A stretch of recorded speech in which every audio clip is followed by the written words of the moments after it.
மனிதன் ஜெயிக்காத ஒரு விஷயம் மரணம் மட்டும்தான். ஒரு பிறந்த நாள் கூட்டத்தின் நீளம் அவன் பெற்ற அங்கீகாரத்தை சொல்லும். ஒரு இறந்த நாள் கூட்டத்தின் நீளம் அவன் வாழ்ந்த வாழ்க்கையை சொல்லும். வாழ்க்கை தத்துவம் கடவுளுக்கு புரிந்தது. வாழ்க்கை தத்துவம் கடவுளுக்கு புரிந்தது. இருக்கின்ற பொழுது இல்லாத மரியாதை இல்லாத போது இருக்கிறது. மயானம் வந்தது. மயானம் வந்தது, நல்லா கவனிங்க.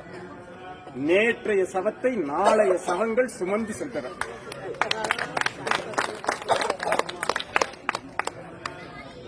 கடவுள் யோசித்தான், இறப்பென்று ஒன்று இல்லாது இருக்குமானால் இந்நேரம் மனிதன் கடவுளையே கொண்டிருப்பான்.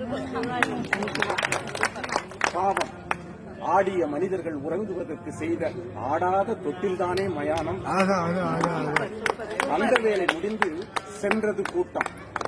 இது ஆறறிவு ஓய்ந்து அடங்குகிற ஆட்டம்.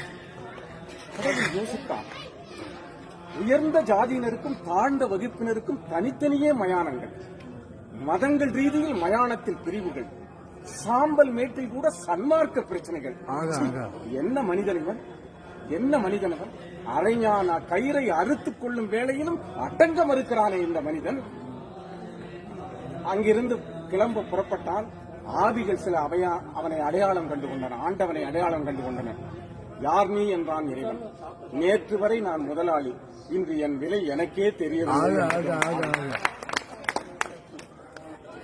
80 வயதில் எனக்கு இந்த இடம் தேவைதானா என்றது ஒரு ஆவி. ஆண்டவன் சொன்னால், எத்தனை காலம் வாழ்கிறாய் என்பதில் அல்ல வாழ்க்கை, எப்படி வாழ்ந்தாய் என்பதில் தான் இருக்கிறது என்று சொன்னார்.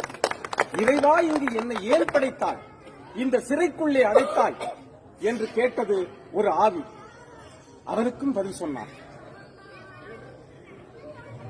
ஒரு ஆவி, அரசியல் ஆவி. ஆண்டவா, இங்கு இடைத்தேர்தலே வராதா என்றது. இன்னும் நீ திருந்தவே இல்லையா என்றால் ஒரே அழுகை சத்தம். இதுதான் எங்களுக்கு முக்கியமான, நமக்கு தேவையான கவிதை. நமக்குன்னா நாங்க சொல்றது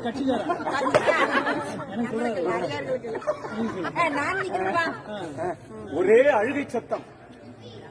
பெண்ணாக பிறந்தது போதுமடா சாமி என்றது ஒரு ஆவி. ஆண்டவன் அருகில் வந்து காதோறும் சொன்னான், ஆணாக பிறந்து பார், அதை விட கஷ்டம்.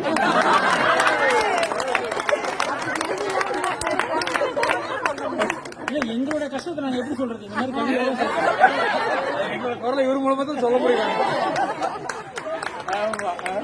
சார் கூட திகிரியில எங்க பயணிப்பாரு, எங்க போனா எங்களை விட்டு கொடுக்க மாட்டாரு. எங்களா ஆண் வர்க்கத்தை.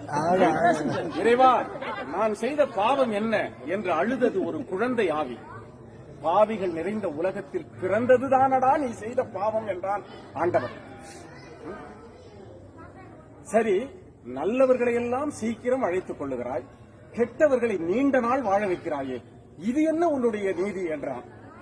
நல்லவர்களை விட்டு வைத்தால் அவர்களும் கெட்டவர்களாகிவிட்டார்கள். மலர் படைத்தாய், மனம் படைத்தாய், மலர் படைத்தாய், மனம் படைத்தாய், பின்பு ஏன் இந்த உலகத்தில் மதம் படைத்தாய் என்று கேட்டது ஒரு ஆவி. ஆண்டவனுக்கும் அடிசெருக்கும் என்றான். ஆண்டவனுக்கும் அடிசெருக்கும் என்றான். ஒரே சிரிப்பு சத்தம். நல்ல வேளை, தற்கொலை செய்து கொண்டது நல்லதாய் போயிட்டு. ரொம்ப மோசமடா சாமி என்றது அந்த ஆவி. கோழைகளோடு நான் பேசுவதில்லை என்றான் கடவுள்.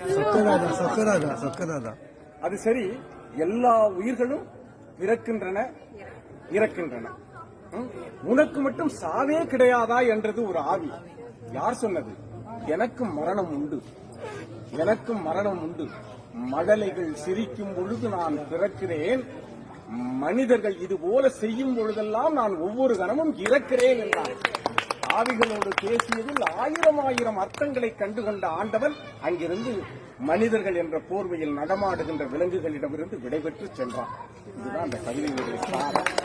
இது எதிராக மடலைகள் சிரிக்கும் பொழுது நான் பிறக்கிறேன் என்று சொன்னான். மடலை என்ன செய்யும்? ஓடி வந்து எல்லோருடைய கால்களையும் பிடித்துக் கொள்ளும். எங்கள் கால்களை நேற்று வரை தொட்ட மழலைகளாகிய உங்களை நான் வாழ்த்துகிறேன்.